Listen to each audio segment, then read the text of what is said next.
শয়তান আল্লাহকে চ্যালেঞ্জ দিয়েছিল, আল্লাহ আপনি তো জান্নাতে ঢোকাতে পারবেন না, এতগুলো জান্নাত কেন বানালেন? জাহান্নাম আরো বেশি হলে ভালো হতো। আল্লাহ বললেন কেন?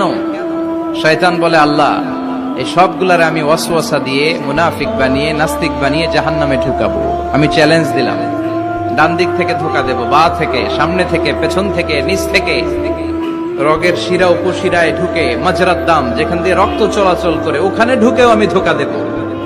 আপনি জান্নাতে ঢুকাবেন কেমনে? আল্লাহ বললেন, তুমি আমারে চ্যালেঞ্জ দাও, এত বড় সাহস? আমি তো সব রাজার বড় রাজা, মহারাজা। চিৎকার করে বলেন ঠিক কিনা? মহারাজার সাথে চ্যালেঞ্জ দেয়া যায় না। তুমি আমাকে চ্যালেঞ্জ দাও, ওকে ডান, আই টেক ইউর চ্যালেঞ্জ। আমিও তোমার চ্যালেঞ্জ নিলাম।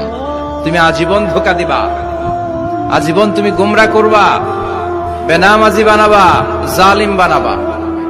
কিন্তু আমার বান্দা কোন তাফসীরুল কোরআনের মাহফিলে এসে, কোন এক ওয়াক্তের নামাজে মসজিদে ঢুকে, অথবা মাঝরাতে ঘুম ভেঙে গেলে তাহাজ্জুদের জায়নামাজে চোখের পানি ছেড়ে যখন ক্ষমা চাইবে, আমি সব গুনাহ মাফ করে দেব, তুই কি করবি?